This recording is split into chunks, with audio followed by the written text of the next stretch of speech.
Rejected, ridiculed, and cast aside. That was Lorinda Thompson's fate, until she heard those words at night.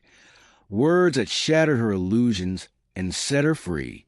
Now, 3 years later, she returns, no longer the drab little mouse. The Duke who dismissed her will see her again, but this time, she won't be the one hiding in the shadows. The question is, will he recognize the woman she's become?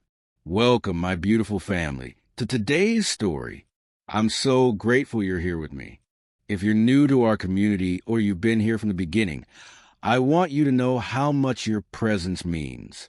We're building something special together, a space where stories of resilience, love, and finding worth in a world that often overlooks us can flourish. We're on a mission to reach 1,000 subscribers, and I truly need your support to make that happen. If this story touches your heart, if these characters speak to something within you, please hit that subscribe button. Share this with someone who needs to hear that they're not broken, just beautifully real. Every single subscriber helps us grow this family. And together we're proving that there's an audience for stories about people who bloom in darkness, who refuse to be invisible, who find love not despite their scars, but because of their authentic courage. Your support means everything. Let's build this community together. Now, let's get into the story. London, July 12, 1864. The chandeliers of Wellington House blaze with 1,000 candles, their light dancing across parquet floors waxed to a mirror shine. Lorinda Thompson stood near the French doors leading to the balcony, half concealed by a marble column draped in climbing jasmine, and wondered for the 100th time that evening why she had convinced herself to attend. The answer, of course, moved the crowd in sapphire silk and diamonds, her cousin Beatrice Thompson, who collected admirers the way other women collected love letters. Lorinda's presence at the Duke of Wellington Smith's legendary midsummer masquerade was not kindness, but calculation, a plain foil to make Beatrice's golden beauty shine all the more brilliantly by comparison. At 23, Lorinda knew precisely what society thought of her. The whispers had followed her since her debut like an unwanted chaperone. Poor Lorinda, such unfortunate features. At least she has a kind disposition. She had learned over the course of 5 London seasons to make herself unobtrusive, to fade into the architecture of grand rooms. If she could not be captivating, perhaps she could be invisible, and invisibility, she had discovered, was far kinder than scrutiny. Her gown of pale gray silk, simple in cut where other women wore layers of tulle and embroidered crinolines that required careful navigation through doorways, rustled softly as she shifted position. Around her, taffeta whispered like conspirators, punctuated by laughter that always seemed to be at someone else's expense. Her chestnut hair was arranged in modest waves that required no lady's maid's particular skill, adorned only by a simple velvet mask and a small silver comb that had belonged to her mother. The comb was the only piece of jewelry she possessed that hadn't been quietly sold when her father's merchant business began to fail. Lorinda's hazel eyes moved across the glittering assembly with the careful observation of someone who had spent years watching rather than participating. She catalogued the room's social geography with practiced efficiency. The refreshment tables laden with champagne and delicate pastries, the dance floor where couples waltz in intricate formations, the clusters of young women vying for position near eligible gentlemen. And there, near the grand staircase wreathed in white roses, stood the gravitational center of every female gaze in the ballroom. Richard Forbes, Duke of Wellington Smith, was 32 years old and possessed a kind of aristocratic bearing that seemed woven into his very bones. Tall and broad-shouldered, he wore his black evening coat and crisp white cravat with the effortless perfection of a man who had never questioned his right to command any space he entered. His blue eyes, striking against dark hair, surveyed the ballroom with the assessing coolness of someone evaluating investments at the exchange. He stood among a circle of gentlemen, but there was never any question who held court. Lord Edmund Thorne, shorter and more animated with auburn hair and an easy laugh, leaned close to say something that made the Duke's mouth curve in what might have been amusement. Around them, other title men orbited like lesser celestial bodies around the sun.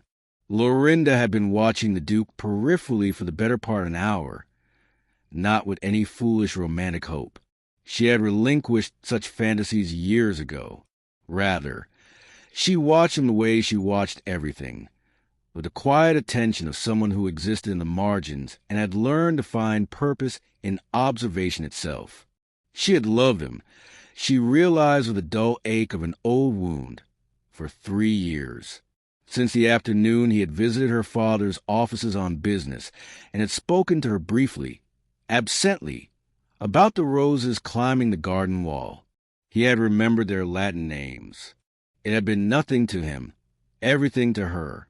She was so absorbed in her study that she failed to notice Beatrice's approach until her cousin's voice cut through the general murmur of conversation like a knife through silk. Poor Lorinda.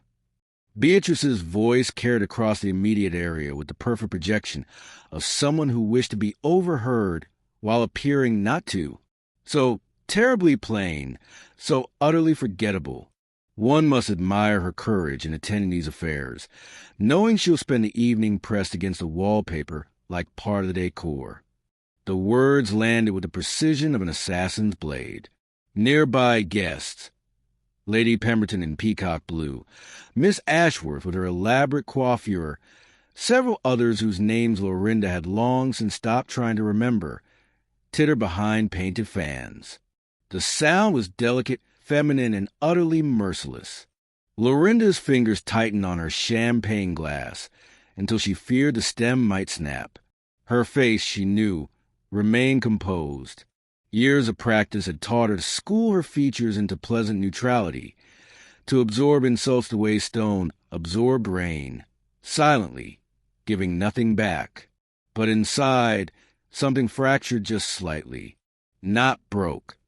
She had endured too much to shatter over mere words, but cracked like porcelain developing a hairline fissure that would spread, eventually, into something irreparable. She became aware of other eyes turning toward her. The assessment was swift and unanimous. Yes, poor plain Lorinda, exactly as Beatrice described. The consensus was almost visible in the slight nods, the knowing glances exchanged between matrons and debutantes alike. "I say, Wellington Smith." Lord Edmund Thorne's voice rose above the whispers, loud enough that Lorinda heard every syllable despite the 30 feet separating them. "Show the poor girl some kindness. One dance wouldn't destroy your reputation. It might even be considered charitable." Lorinda's breath caught.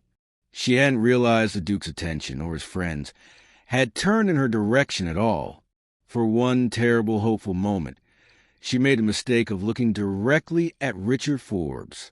His blue eyes met hers across the expanse of gleaming floor. The contact lasted perhaps 3 seconds, long enough for her to see the assessment in his gaze. The brief consideration, and then the dismissal. He looked away, as one might look away from something vaguely distasteful. When he spoke, his voice carried the bored drawl of absolute certainty, the tone of a man who had never questioned whether his opinions held weight. "I dance with women who add luster to my name, Thorne, not diminish it. I have no interest in charity cases, particularly not drab little mice who seem designed by Providence to blend into the drapery. A man in my position cannot afford to be seen with the unremarkable." The words hung in the air like smoke. Conversation didn't stop. That would have been too obvious, but it shifted the way a flock of birds shifts direction as a single organism. People pretended not to have heard, while ensuring they missed not a single word. Lorinda could feel their satisfaction, their vindication. Here was confirmation of what they all believed. She was beneath notice, unworthy even of courtesy. Beatrice's smile was triumphant. For a long moment, Lorinda simply stood there, her champagne growing warm in her gloved hand. She could feel the weight of expectations settling on her shoulders like a cloak made of lead. They expected tears, expected her to flee in humiliation, expected some dramatic display of feminine distress that would provide entertainment for the remainder of the evening and gossip fodder for the week to follow. She would not give them that satisfaction. With movements as deliberate as a dancer's, Lorinda set down her champagne glass on a nearby console table. She met Beatrice's gaze directly, saw the challenge there, the triumph, the casual cruelty that had characterized their relationship since childhood. Then, without a word, she turned and walked toward the ballroom's exit. She did not hurry, did not gather her skirts and run. She simply moved through the crowd with measured grace, her spine straight, her face composed. The sea of silk and jewels parted slightly to let her pass, whispers following in her wake like foam trailing a ship. Did you hear what the Duke said? Designed to blend into the drapery. How cutting! Poor thing. Though he's not entirely wrong, is he? Where is she going? Probably to compose herself. How mortifying. Lorinda heard none of it. Or rather, she heard all of it and let it wash over her without penetration, the way one might stand in rain, without truly feeling wet. She had learned the skill over years of being the object of such commentary. The balcony door stood open to admit the cool July evening. She stepped through them into darkness punctuated by starlight, in the air that smelled of night-blooming jasmine and distant gardens rather than perfume and candle wax. Out here, the sound of the ballroom became muffled, violin music and laughter reduced to a pleasant murmur, like the ocean heard from a great distance. Lorinda moved to the stone balustrade and gripped it with both hands, grateful for the cool solidity of marble beneath her fingers. The night sky stretched above her, vast and indifferent. Stars glittered with cold beauty, utterly unconcerned of the dramas unfolding in ballrooms below. London sprawled in all directions, a constellation of gaslight and shadow. For the first time that evening, for the first time in longer than she could remember, Lorinda allowed her composure to crack. A single tear slid down her cheek, warm against her cool skin. She brushed it away quickly, almost angrily. "I will not break," she whispered to the indifferent stars. "I will not let them define me." The words were a vow, a promise to herself that whatever happened next, she would endure it with dignity, and then she would become something more than they could ever imagine. Behind her, the ball continued. The Duke of Wellington Smith doubtless danced with women who enhanced his reputation. Beatrice accepted compliments on her gown, her beauty, her social acumen. The world turned on its axis, utterly unchanged by one unremarkable woman's humiliation. Lorinda stood alone on the balcony until the cold drove her inside, and then she slipped through the corridors of Wellington House to find a footman to summon her carriage. She did not return to the ballroom. The breakfast room of Thompson House received morning light through tall windows that overlooked a walled garden gone to seed. Lorinda sat at the oak table, a cup of tea cooling before her, untouched. She had not slept. The events of the previous evening played in her mind with the relentless repetition of a music box wound too tight. Drab little mice designed to blend into the drapery. The words shouldn't have hurt as much as they did. She had heard worse, or at least equally cruel assessments, many times before. But something about the Duke's casual dismissal, the ease with which he had reduced her to nothing more than unfortunate upholstery, had lodged in her chest like a splinter.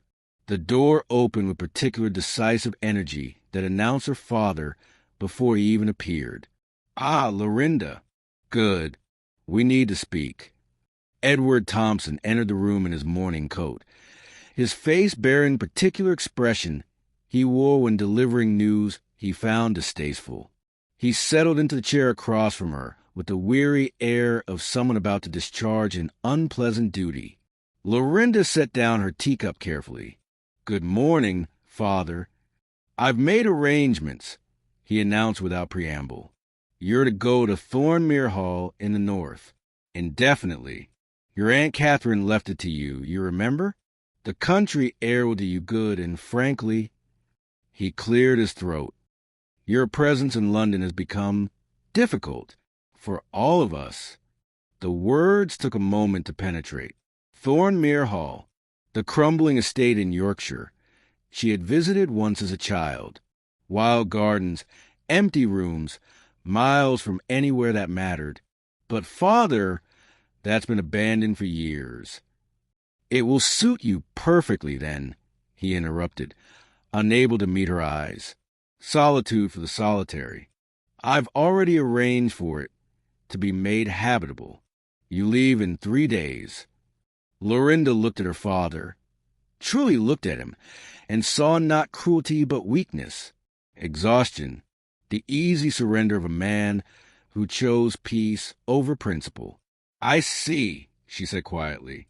And in that moment, standing in the morning light of her childhood home, Lorinda Thompson made a decision. If they wanted her gone, she would go. But she would not go as a broken woman sent into exile. She would go as a woman choosing her own path. And when she returned, if she returned, she would return transformed. The Duke of Wellington Smith would see her again. But next time, she would make certain he truly saw her. The clock in the entrance hall struck 4 when Lorinda descended the stairs for the last time. Her traveling dress of dark blue buttoned to her throat, her hair pinned severely beneath a simple bonnet. The house slept around her, servants and family alike lost to dreams, unaware that she was already gone in every way that mattered. She carried only 2 bags, one containing practical clothing, the other books and her mother's journal. Everything else, all the trappings of her London life, she left behind like shed skin. The pale gowns that had never made her beautiful, the dance cards that had never been filled, the calling cards from acquaintances who had never truly seen her. Let them rot in drawers. Let the moths have them. She had spent the previous 2 days in a strange, crystalline calm, moving through the house like a ghost already departed. Her father had avoided her. Consumed with guilt he lacked the courage to express. Beatrice had smirked in passing, triumph radiating from her like heat from a flame. The servants had whispered, as servants always did, their pity another weight she refused to carry north. Lorinda paused at the threshold of the drawing-room, her hand resting on the door-frame. This room had witnessed 1,000 small humiliations, afternoon calls where she sat silent while others sparkled, musicales where her adequate piano playing was praised with a damning faintness reserved for the mediocre, evenings spent reading in the corner while Beatrice held court. She felt nothing looking at it now. No nostalgia, no grief, only a curious emptiness, as though the room belonged to someone else's memory. She had considered leaving a note. Tradition demanded it. Propriety expected it. But what could she possibly write? Forgive me for being plain? Thank you for teaching me I am invisible? I promise to stay where you banish me? No, they would get no words from her. No explanation, no apology, no forwarding address for their guilty consciences to find. Her silence would be more eloquent than any letter. The carriage waited in the mews behind the house, hired privately with a small inheritance her mother had left her, money her father didn't know existed, couldn't control, couldn't take. The driver, an older man with kind eyes and no questions, touched his cap as she approached. Thornmere Hall, miss? It's a long journey. Yes, Lorinda said, her voice steady in the pre-dawn darkness. I know. She climbed into the carriage without assistance, settling into the worn leather seat as London began to wake around her. Gas lamps still burned in windows where late parties continued, where the ton danced and drank and destroyed reputations with casual cruelty. The Duke of Wellington Smith was probably asleep in his grand townhouse, undisturbed by dreams of the woman he had compared to drapery. Why would he be? She had been nothing to him, less than nothing. The carriage lurched forward, wheels clattering on cobblestones, and Lorinda felt something loosen in her chest. With each street they passed, each mile that opened between her and Mayfair, the weight lifted incrementally. She was not running, she told herself. Running implied fear, implied retreat. This was something else entirely. Through the window, she watched London thin into suburbs, then countryside. The sun rose slowly, painting the sky in shades of rose and gold, indifferent to human dramas. Fields rolled past, green and endless. Villages appeared and disappeared.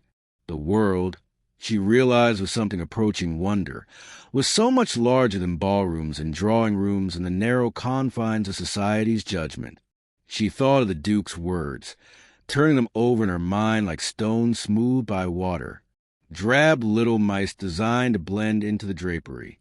The words had less power now, somehow, perhaps because she was no longer standing in his world, subject to his gaze, waiting for his approval. She pulled her mother's journal from her bag, running her fingers over the worn leather cover.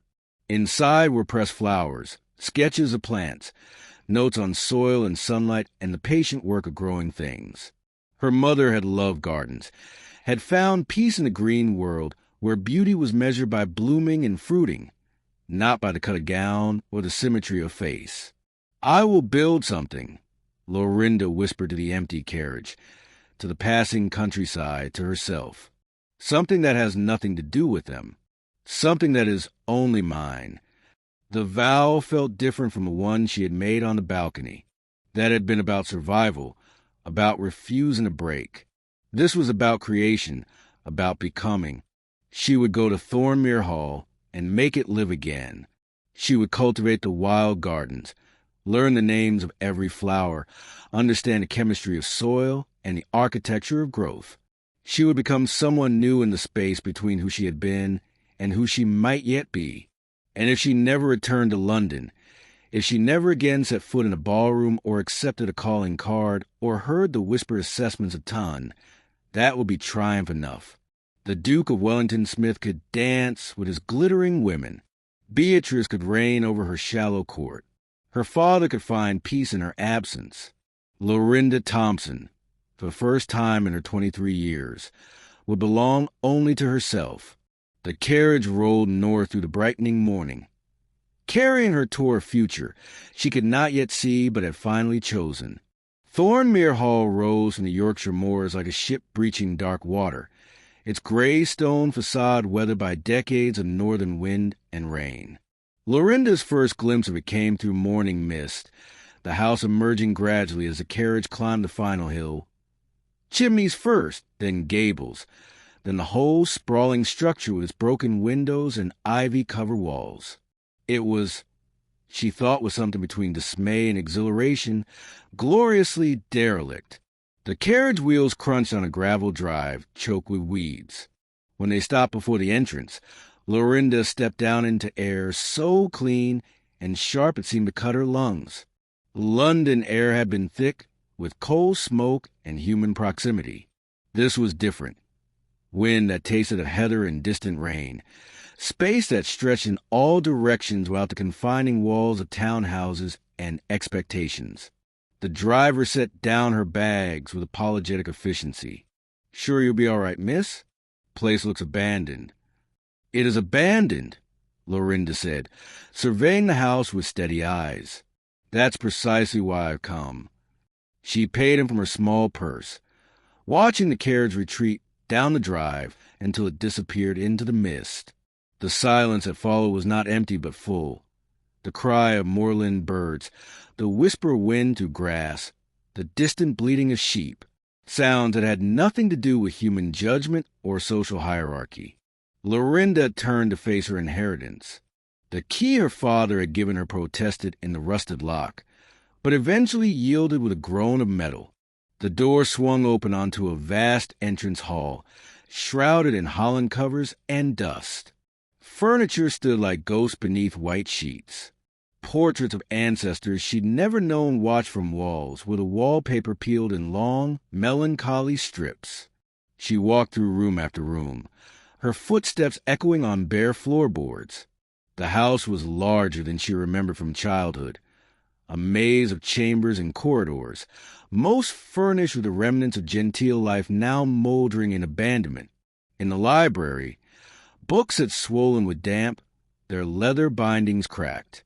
In the drawing room, a pianoforte stood with keys yellowed like old teeth.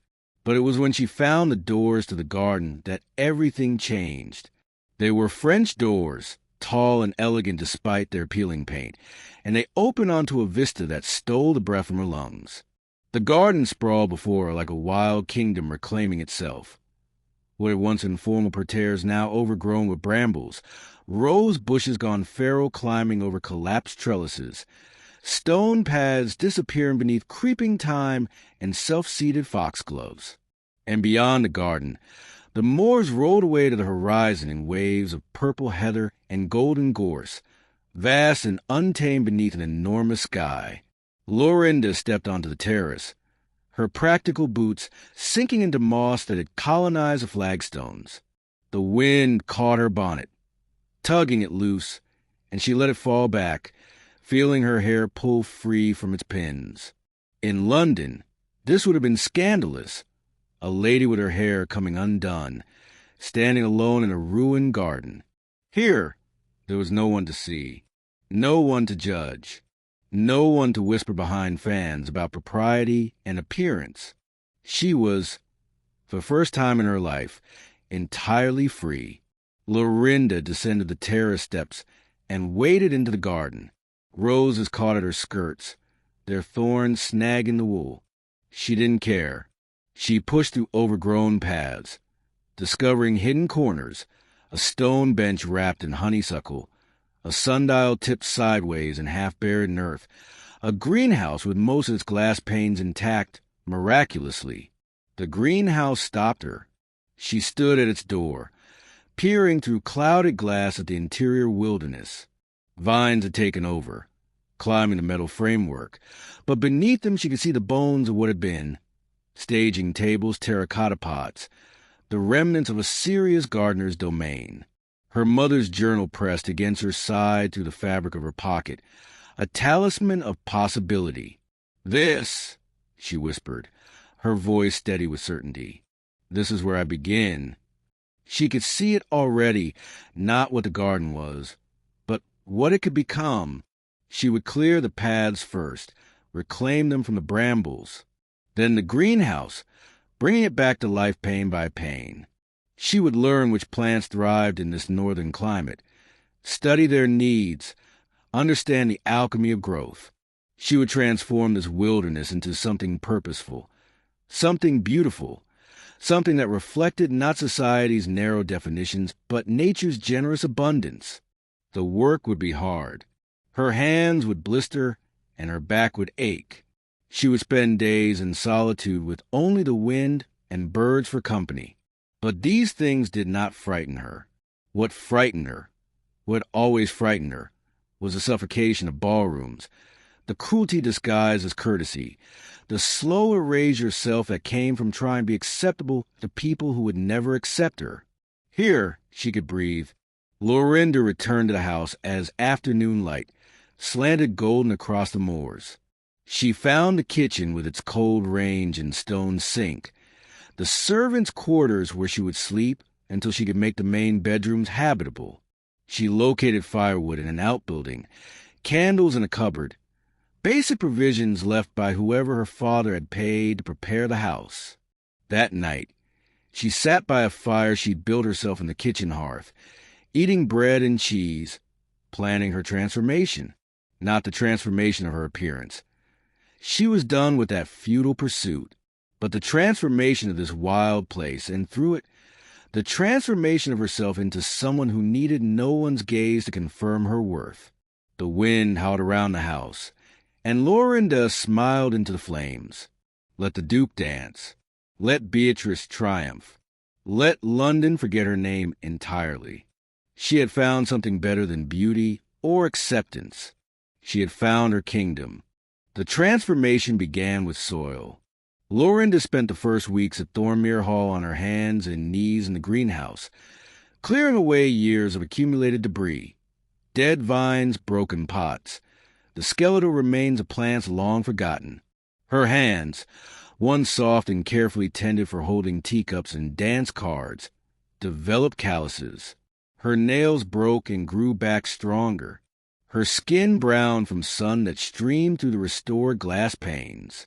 She did not recognize herself, and found she preferred it that way. The village of Thornmere lay 3 miles distant, a cluster of stone cottages and a single shop where she purchased seeds, lime, and supplies. The shopkeeper, a weathered woman named Mrs. Hewitt, regarded her with frank curiosity but no judgment. In the north, Lorinda discovered people cared less about breeding than capability, less about beauty than usefulness. "You're the London Miss then?" Mrs. Hewitt had asked on her first visit, wrapping seeds in brown paper with efficient hands. "I was," Lorinda replied, meeting her gaze directly. "Now I'm simply the woman at Thornmere Hall." Mrs. Hewitt had nodded, satisfied. "Aye, that'll do." With the greenhouse cleared, Lorinda turned to her mother's journal with the devotion of a scholar approaching sacred texts. Each page revealed knowledge carefully recorded: which plants preferred shade, which thrived in alkaline soil, how to propagate roses from cuttings, the proper depth for bulbs. Her mother had been a true botanist, not the dilettante gardener acceptable to society, and Lorinda found herself following in footsteps she'd never known existed. She began modestly, with herbs that could survive northern cold, thyme and lavender, rosemary and sage. She mixed her own soil, learning by touch and instinct the proper balance of loam and sand, and aged manure purchased from local farmers. Her first seedlings emerged like small miracles, green shoots pushing through dark earth with determined optimism. Lorinda tended them with a patience she'd never known she possessed. As spring deepened into summer, she grew bolder. She ordered rare bulbs from a catalog she found in the library, species tulips from Persia, alliums from the Himalayas, lilies that bloomed in shades she'd never seen in London's manicure parks. She studied botanical texts by candlelight, learning Latin names and growing conditions, the taxonomy of beauty that had nothing to do with the shape of one's face or the cut of one's gown. The greenhouse became her laboratory, her sanctuary, her cathedral.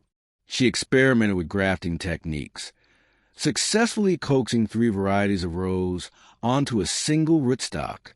She cultivated orchids that required precise temperature and humidity, learning to read the subtle signs of distress or thriving. She propagated ferns from spores so tiny they were barely visible, watching with wonder as they unfurled into complex, geometric fronds. Each success taught her something about patience, about attention, about the rewards that came from careful observation rather than surface judgment. Each failure taught her resilience, the ability to try again without shame, to see setbacks as information rather than indictment. And slowly, almost imperceptibly, Lorinda herself began to bloom. It wasn't that she became beautiful by London standards. Her skin was too sun-touched now, her hands too rough, her figure too strong from physical labor. But there was something else, something that emerged from the soil and the green growing things and the satisfaction of creation. A kind of vitality, a luminous confidence that had nothing to do with mirrors or male approval. She caught glimpses of it sometimes, unexpectedly, in the way she stood now, spine straight not from deportment lessons, but from genuine strength. In the directness of her gaze when she spoke with villagers or farmers, no longer deflecting or deferring. In the sureness of her hands as they worked soil or pruned branches or pinched back growth to encourage flowering. One afternoon in late August, Lorinda stood in the greenhouse, surrounded by her botanical kingdom. Lilies bloomed in terracotta pots, their perfume thick and heady. Orchids cascaded from hanging baskets in shades of cream and burgundy and spotted gold. Roses climbed the framework, their blooms ranging from palest blush to deep crimson. Ferns created layers of green architecture, their fronds catching light like lace. She had created this. From dead soil and broken glass and her own determination, she had coaxed forth this abundance. Mrs. Hewitt had come that morning to purchase cutting flowers for her daughter's wedding, and had stood speechless at the greenhouse door before whispering, "It's like Eden. How did you do it?" Lorinda had smiled, truly smiled, for perhaps the first time since leaving London. "I paid attention. I learned what each plant needed and gave it freely. I didn't try to force them into shapes they weren't meant to take." Now, alone among her flowers, she understood the deeper truth of her own words. She pulled her mother's journal from her apron pocket, adding her own notes in the margins, observations about Yorkshire climate, successful propagation techniques, new varieties she wished to attempt. Her handwriting looked different somehow, more confident, the letters flowing with assured strokes. She thought of the Duke's words, those words that had once cut so deeply, drab little mice designed to blend into the drapery. She could hear them still, but they seemed to belong to another lifetime, spoken about another woman entirely. That woman had sought approval from people who measured worth in superficial currencies. This woman, the one with soil under her fingernails and calluses on her palms and botanical knowledge in her bones, needed no such validation. She was rare. She realized with quiet certainty, not in the way ballroom beauties were rare, but in the way of her most precious specimens, the orchids that bloomed only under precise conditions, the roses that required years of patient cultivation, the alpine flowers that thrived where others could not survive. She had been told she was plain, forgettable, invisible. She had discovered she was extraordinary. And that discovery, born in soil and green silence and the patient work of growth, was worth more than any duke's admiration could ever be. Richard Forbes, Duke of Wellington Smith, discovered that winning felt remarkably like losing. The season following Lorinda Thompson's disappearance was, by all objective measures, a triumph. He danced with the most beautiful women in London, each more dazzling than the last. Lady Caroline Ashford with her golden hair and cutting wit, Miss Violet Pemberton, whose family's fortune rivaled his own, the visiting French countess whose accent made even mundane conversation sound seductive. They enhanced his reputation precisely as he claimed to want, their beauty reflecting back on him like polished mirrors catching sunlight. Yet London felt hollow. It was a subtle thing at first, barely noticeable, a vague dissatisfaction that settled over him during balls and soirees, a restlessness he couldn't quite name. He told himself it was merely the tedium of another season, the predictable parade of the same faces in the same rooms having the same conversations. But the explanation rang false even to his own ears. The truth announced itself at the Haverford Ball in late September, when he caught himself scanning the edges of the ballroom, the alcoves near potted palms, the shadows by the terrace doors, the quiet corners where wallflowers congregated. He realized with uncomfortable clarity, looking for someone who was no longer there. "Wellington Smith, you're wool-gathering," Lord Edmund Thorne remarked, following his gaze. "What's caught your attention? The Marchbanks girl? I thought she was too provincial for your refined tastes." "Nothing," Richard said too quickly. "Simply tired of the same tiresome faces." But Edmund was watching him with the particular shrewdness of an old friend. "Funny thing, that I ran into Edward Thompson at the club last week. Asked after his daughter. You remember Miss Thompson? Plain little thing you compared to drapery at your masquerade." Richard's jaw tightened imperceptibly. "Vaguely. Gone, apparently. Left for the north the morning after your ball. Yorkshire, Thompson said, to some crumbling estate. Hasn't written, hasn't returned." He seemed rather troubled by it. Edmund paused, studying Richard's profile. "You don't suppose your little bon mot had anything to do with her sudden departure?" "Don't be absurd. Why would my opinion matter to her? Why, indeed? Edmund's tone carried a weight Richard chose not to examine. The conversation ended there, but the discomfort did not. That night, Richard stood in his study with a glass of brandy he didn't want, staring at the fire and seeing instead a woman in gray silk standing by herself at his masquerade. He had barely noticed her then, had dismissed her as easily as one might dismiss furniture. But now, unbidden, the memory sharpened. She had been watching him, not with the calculated flirtation of the season's beauties, but with something else, a quiet attention that had expected nothing, demanded nothing. When their eyes had met across the ballroom, just before he delivered his cruel assessment, there had been something in her gaze. Not hope, exactly, more like recognition, as though she'd seen something in him worth observing. He had repaid her attention with casual cruelty. The realization sat uneasily in his chest, foreign and unwelcome. Richard Forbes did not engage in self-recrimination. He was a duke, a man of consequence whose opinions shaped society. If Miss Thompson had been hurt by his words, well, that was unfortunate, but hardly his responsibility. The world was not kind to the unremarkable, yet the discomfort persisted.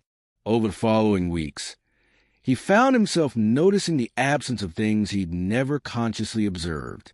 At the Pemberton Musicale, he realized there was no quiet figure in the corner, reading while others performed. At Lady Thornberry's garden party, no woman in an outdated gown examining the roses with genuine interest rather than affected admiration. At the theater, no solitary figure in the cheaper boxes, watching the play with absolute absorption, while others gossiped. She had been there, he understood now, present in all those spaces, inhabiting the margins he'd never deigned to notice.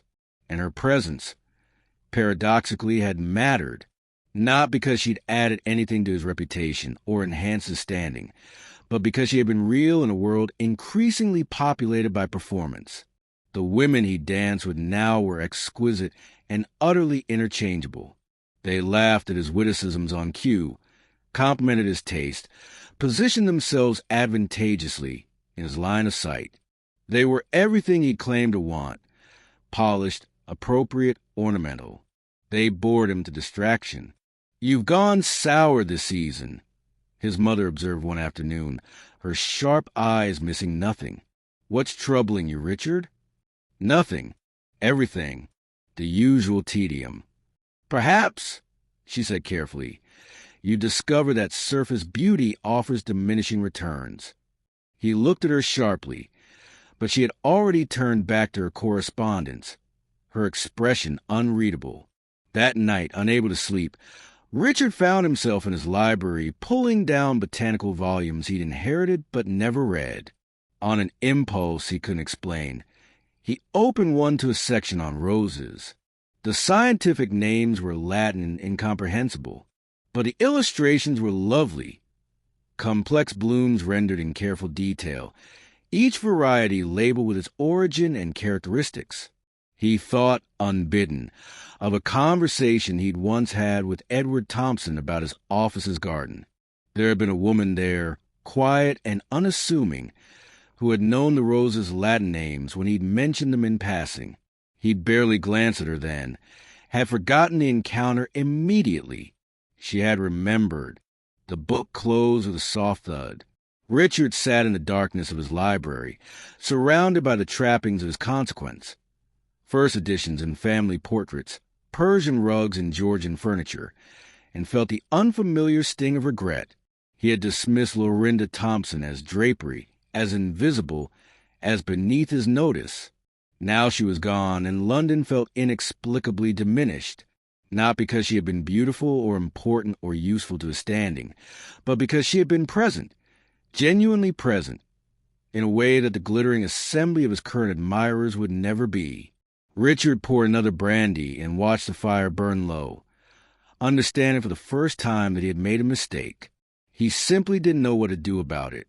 The invitation arrived on a gray November morning, delivered by post rider to Thornmere Hall along with seed catalogs and a letter from Mrs. Hewitt about spring bulb orders.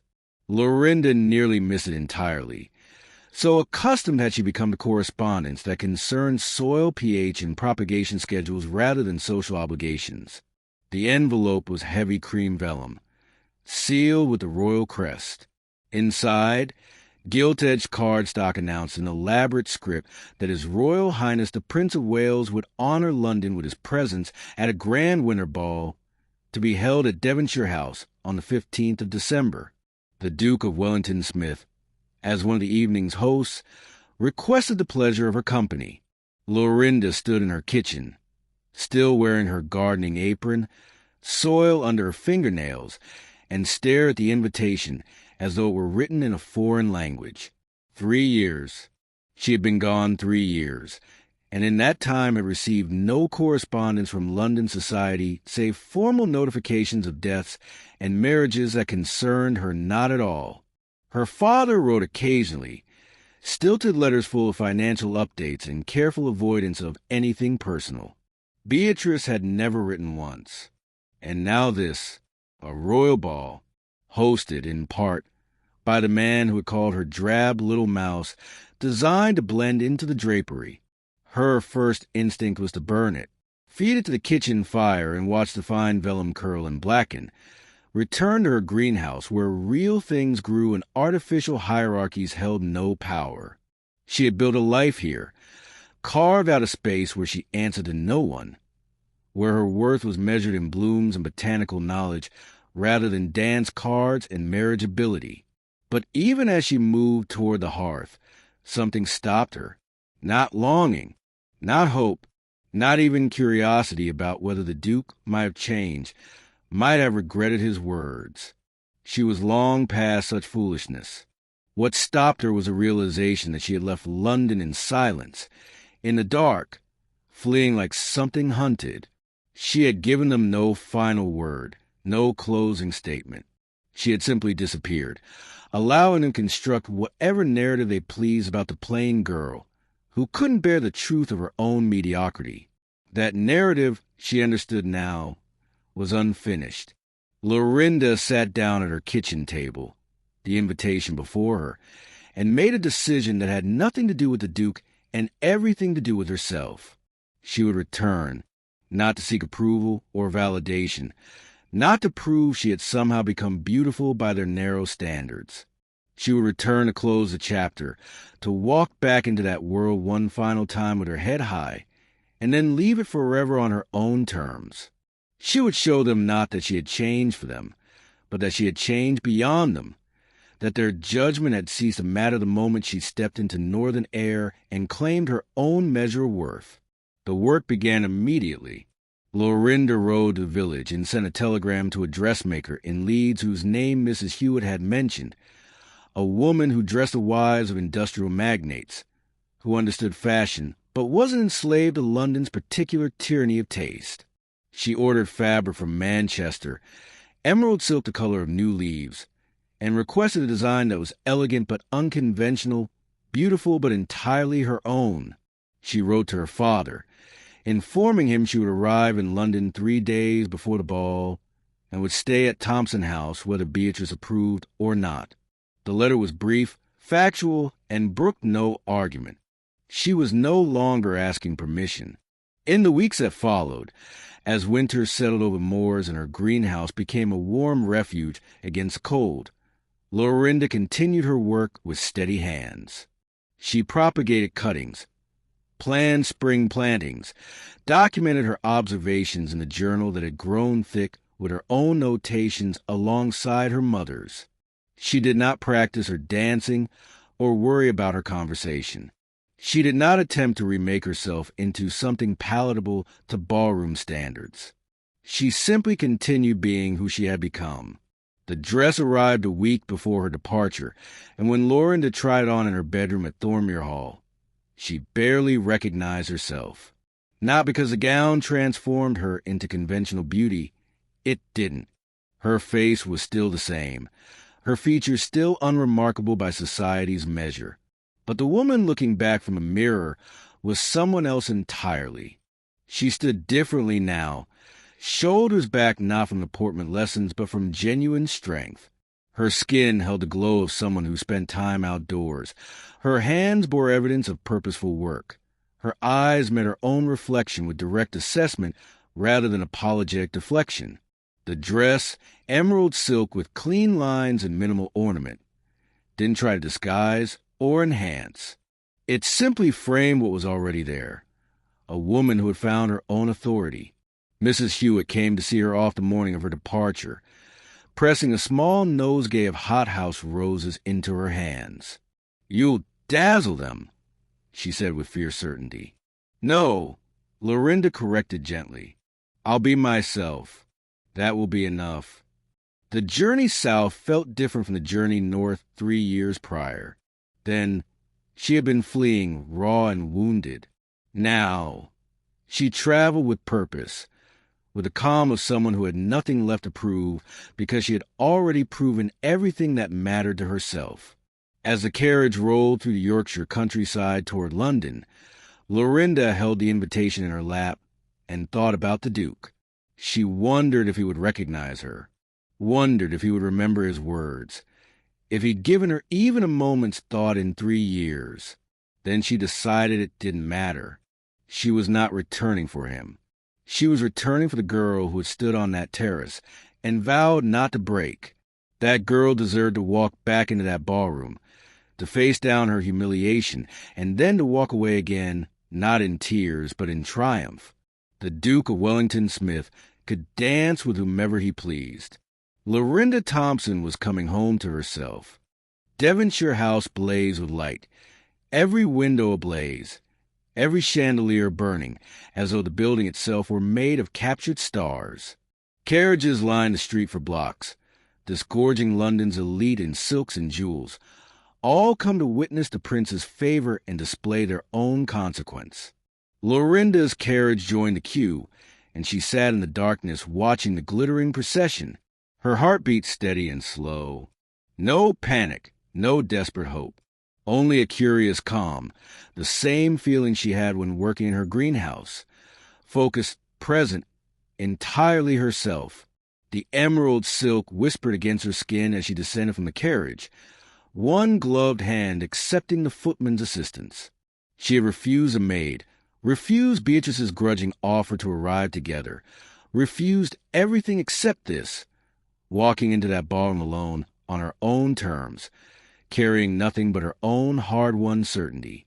The entrance hall was a crush of bodies and perfume, voices echoing off marble. Lorinda moved through it like a ship cutting water, unhurried, her spine straight, her gaze level. She handed her wrap to an attendant and paused at the threshold of the ballroom, taking one deep breath. Then she stepped through the doors. The effect was not immediate. At first, only those nearest the entrance noticed a pause in conversation, a turning of heads. But it spread like ripples across water, awareness moving through the assembly in waves. One couple stopped dancing, then another. A woman's laugh cut off mid-note. The orchestra faltered, violin bows hesitating against strings. Lorinda walked into the sudden near silence, emerald silk catching the candlelight, and felt every eye in the room find her. She was not beautiful, not by their standards. Her features remained unremarkable, her face the same face that had been called plain 1,000 times. But something had changed, some fundamental shift that made such assessments irrelevant. She moved with the physical confidence of someone who had used her body for real work, who knew her own strength. She held her head high not from deportment lessons, but from genuine self-possession. And her eyes, those eyes that had once deflected and deferred, now met every gaze directly, unflinching. She radiated something that had nothing to do with symmetry or fashion. Authority, certainty, the unmistakable presence of someone who knew exactly who she was and required no one's permission to exist. Richard Forbes felt the shift before he saw its source. The ballroom's energy changed, contracted, focused on something just beyond his line of sight. He turned, irritated by the disruption, prepared to see which duchess or countess had created such a stir. Instead, he saw a woman in emerald silk standing at the ballroom's entrance as though she owned it. His breath caught. She was a stranger, surely. He knew every woman of consequence in London, and this woman, tall and self-possessed, her chestnut hair arranged in elegant simplicity, her bearing suggesting northern estates and old money, was no one he recognized. Yet there was something hauntingly familiar about her, something that tugged at memory like a half-forgotten dream. Good God! Edmund Thorne breathed beside him. Who is that? Richard couldn't answer. He was too busy watching the woman move deeper into the ballroom, the crowd parting before her not from command, but from something more fundamental. She wasn't beautiful, he thought, trying to categorize what he was seeing. Her features were unremarkable. Her gown, while striking, was relatively simple compared to the elaborate confections most women wore. Yet she was magnificent. She moved like water, like wind, like something elemental and entirely unconcerned with opinion. She greeted Lady Ashford with polite warmth, accepted champagne from a passing footman, turned to survey the ballroom with the assessing gaze of someone evaluating a garden rather than seeking approval. And when her eyes swept past him, cool hazel eyes that seemed to look through rather than at, Richard felt something shift in his chest.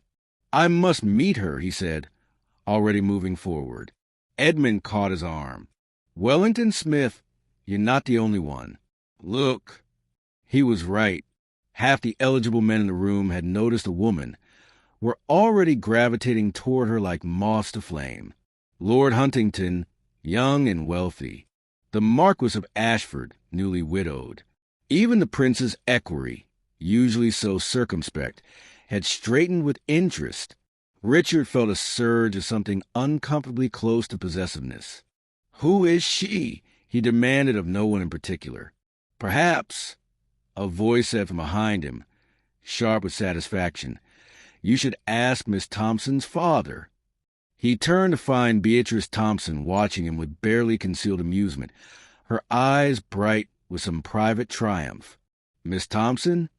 Richard repeated, confused. What does Edward Thompson's plain daughter have to do with?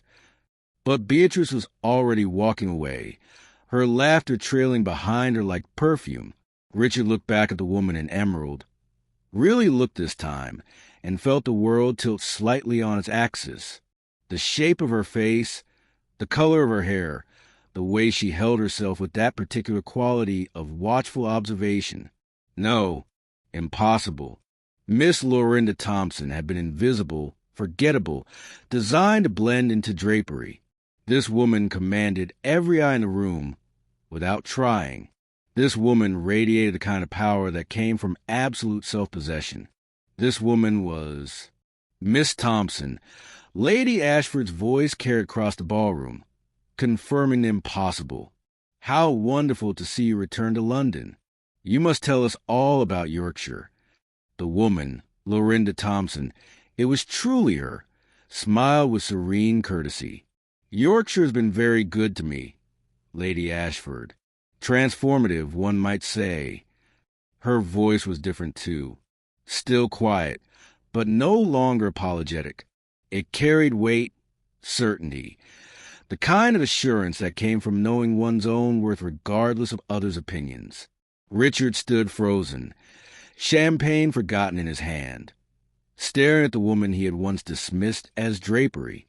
She hadn't seen him yet, was occupied with Lady Ashford's effusive greetings and the growing circle of admirers collecting around her like bees around particularly fine flowers.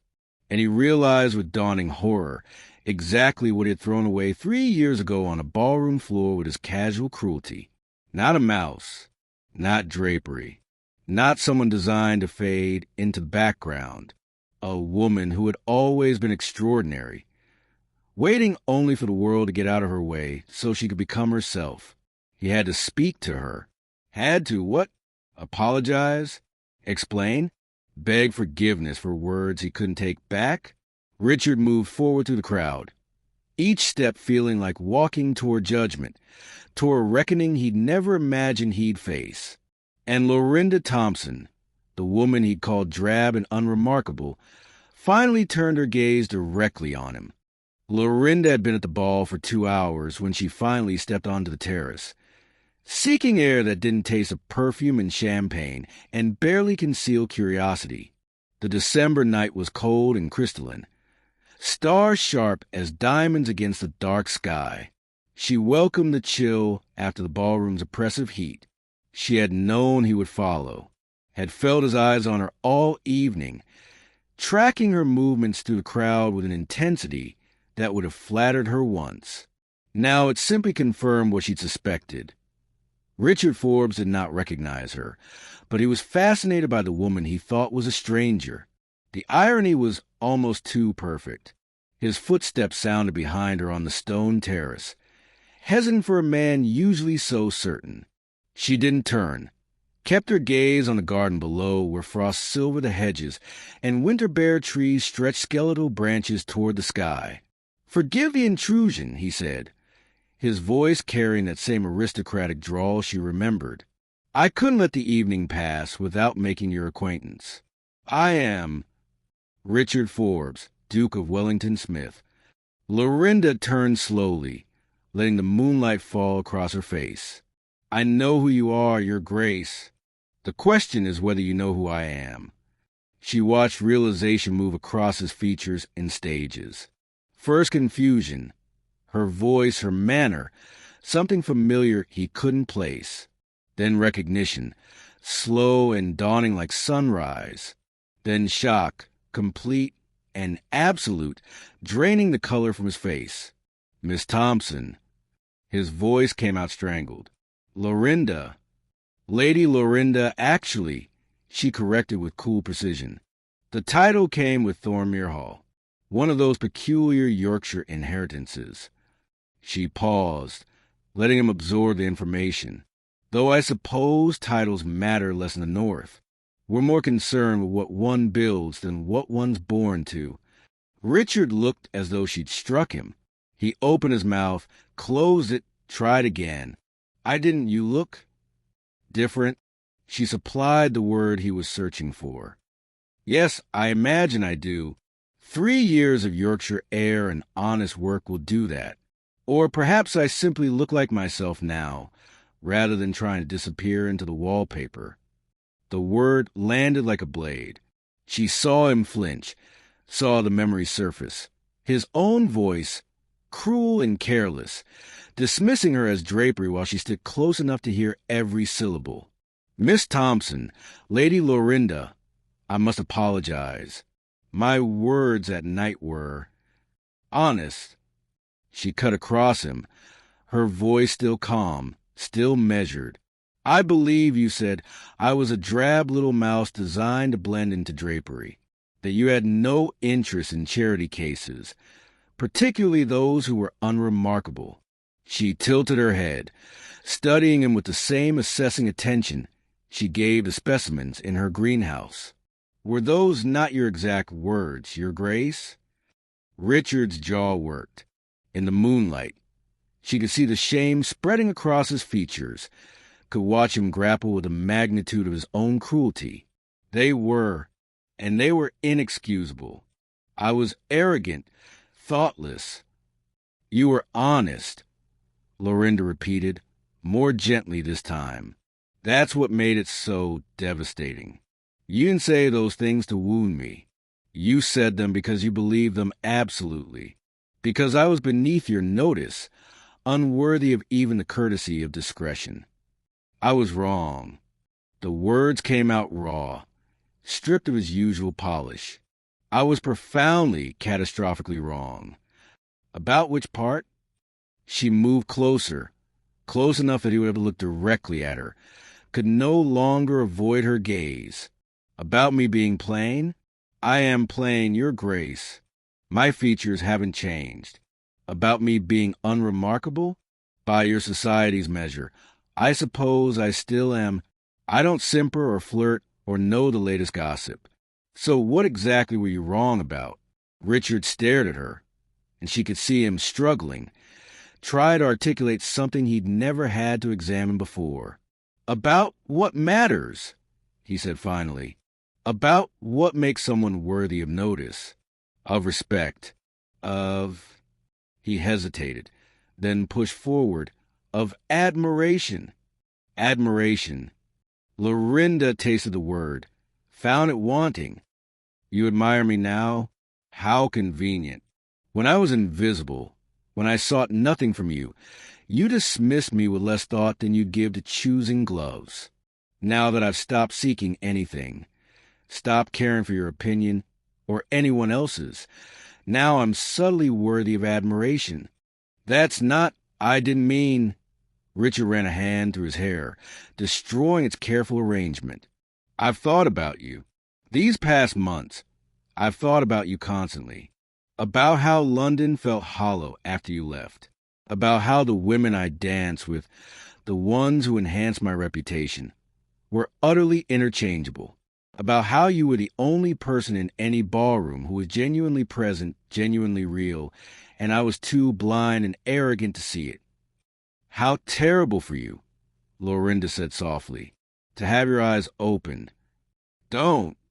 The word came out sharp, almost desperate. "Don't pretend you feel nothing. I saw your face that night on my terrace. I saw the hurt before you schooled it away. I did that. I hurt you, and I've regretted it every day since I understood what I'd done. You're right. You did hurt me." Lorinda met his eyes directly, let him see the truth there. "You confirmed every cruel thing I've been told about myself, every assessment I tried so hard to prove wrong. You broke something in me that night." Richard's expression crumpled. "I know. God, I know, and I would give anything to take it back. But you also freed me." She spoke over him, her voice gaining strength. "When you broke that desperate, grasping part of me that needed validation, that needed to be seen by people like you, you freed me to see myself, to discover that I was remarkable, just not in ways that registered in ballrooms, to learn that I was worthy, regardless of whether anyone noticed." She stepped back, putting distance between them again. "So thank you, Your Grace, for your cruelty. It was the most valuable gift anyone ever gave me.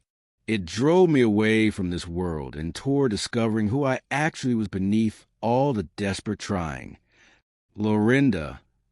"Lady Lorinda," she corrected again, gently but firmly. "And now, if you'll excuse me, I have an appointment with Lord Huntington for the next waltz. He expressed interest in my botanical work. Apparently, he has greenhouses at his estate in Kent." She moved past him toward the terrace doors, her emerald silk whispering against a stone. At the threshold, she paused and looked back. Richard stood frozen where she'd left him, moonlight casting shadows across features that looked suddenly older, more uncertain. A man confronting the cost of casual cruelty, the weight of words he'd thrown away without thought.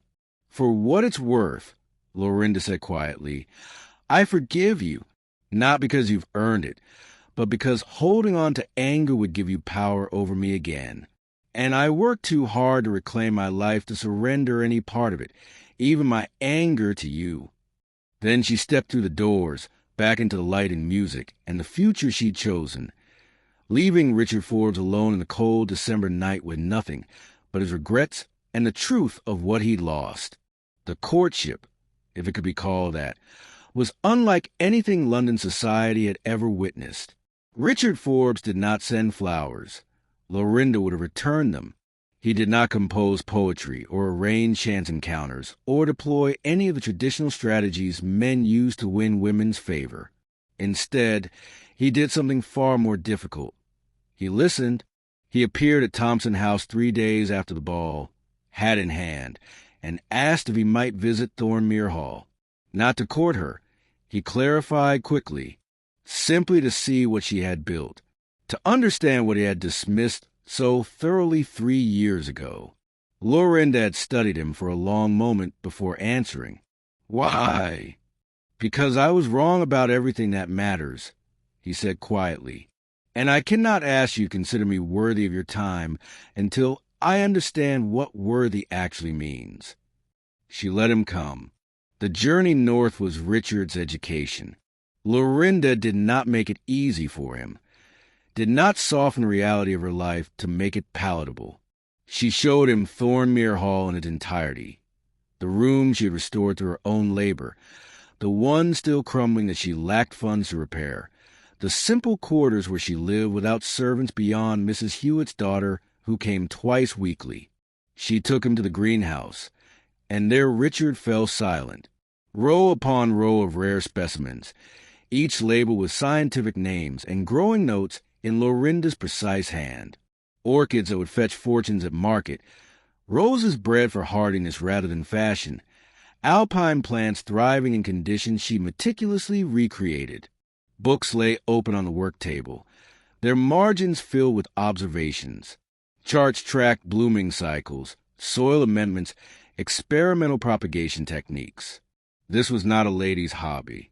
This was scholarship. This was mastery. How long did this take? Richard asked, his voice hushed as though in a cathedral. 3 years of daily work. A lifetime of finally paying attention to what I loved rather than what I was told to want. Lorinda ran her fingers along a shelf of seedlings.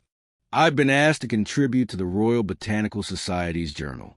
They want a paper on cold hardy orchid cultivation. Richard looked at her sharply. They accepted a woman's submission? They accepted my submission under L. Thompson. By the time they discovered I was female, the work was too valuable to reject. She smiled slightly. Merit has a way of transcending prejudice when given the chance. Over the following weeks, Richard returned again and again, not with gifts or grand gestures, but with questions. He asked about her research, her methods, her plans for expanding the greenhouse. He brought botanical journals from London, rare seed catalogs, news of lectures at the Royal Society. He listened when she spoke, truly listened, the way he might listen to a fellow scholar or business partner. And slowly, carefully, Lorinda began to see something she hadn't expected. Genuine transformation. The Duke, who had measured worth in surface beauty and social advantage, was learning a different calculus. She watched him defer to her expertise, saw him light up when she explained a successful grafting technique. Noticed how he spoke of her work to others with undisguised pride and no patronizing qualification. But it was a January afternoon in the greenhouse, both of them repotting seedlings side by side, hands equally dirty, when everything changed. Lord Huntington has asked me to marry him, Lorinda said without preamble. Focus on tamping soil around delicate roots. Richard's hand stilled. I see. He has extensive greenhouses at his Kent estate. He's offered to fund my research, publish my findings under my own name, build me a laboratory. She glanced at Richard. It's a generous offer. It is... Richard's voice was carefully neutral. Do you love him? I respect him. I enjoy his company. He sees my work as valuable rather than eccentric. Lorinda set down her trowel. That's more than most women in my position could hope for. But do you love him? Richard repeated. Do you love me? She countered. The question hung between them in the greenhouse's humid air. Richard looked at her, truly looked the way he should have years ago, and saw not the woman he wanted her to be, but the woman she actually was. Brilliant, driven, uncompromising, beautiful in ways that had nothing to do with symmetry and everything to do with passion made manifest. Yes, he said simply, though I'm not certain I deserve to. You don't. Lorinda's honesty was not cruel, merely factual. You destroyed the girl I was. You don't deserve her forgiveness or her love. But... Richard heard the words she hadn't spoken. But I'm not that girl anymore. Lorinda pulled off her gardening gloves, considering him with that direct, assessing gaze that had first captivated him at the ball. The woman I become might choose to build something with a man who has learned the difference between surface and substance, might choose partnership over safety, might risk being seen again if she believed the seeing was genuine. Richard set down his own tools, moved closer. Tell me what you need. What would make you choose me over Huntington, over safety, over the easier path? Equality. The word was immediate, certain, not as ornament or prize, or reformed charity case. I need a partner who sees my work as important as his own, who will fight beside me for the Royal Society to accept women, who will stand at my side in ballrooms and greenhouses with equal respect. She met his eyes. I will never be invisible again, Richard, not to please you, not to ease your way. If you want me, you take all of me, the botanist, the scholar, the woman who would rather spend evenings in a greenhouse than at balls. I want nothing less, Richard said quietly. I want the woman who transformed dead soil into Eden, who learned Latin taxonomy and challenged the Royal Society's prejudice, who walked into a ballroom radiating power because she'd stopped measuring herself by others' definitions. He reached for her hand, careful, asking permission. I want my equal, and I will spend my life proving I'm worthy of being yours. Lorinda felt the familiar soil under her fingernails, smelled the green growing things around her, stood in the space she'd built for herself through determination and exile and transformation. She thought of Lord Huntington's kind offer, his safe greenhouses, his easy respect. And she thought of Richard's eyes in the moonlight, confronting his own cruelty, his hands dirty beside hers, learning a new language of worth, his dawning understanding that the most valuable things were often the ones originally overlooked. I will not make this easy for you, she warned. I will not soften myself or shrink to fit your world. Where I go, my work goes. My greenhouse, my research, my refusal to play by rules designed to keep women ornamental. I would expect nothing less. Richard smiled, and it was different from the polished charm she remembered. More genuine, more humble. Though I should warn you, the ton will be scandalized by a duchess who publishes botanical papers and the soil under her fingernails. Let them be scandalized. Lorinda returned his smile with one of her own, fierce and uncompromising. I've been their scandal before. This time, I'll be their scandal on my own terms. She placed her hand in his, not surrender, but choice.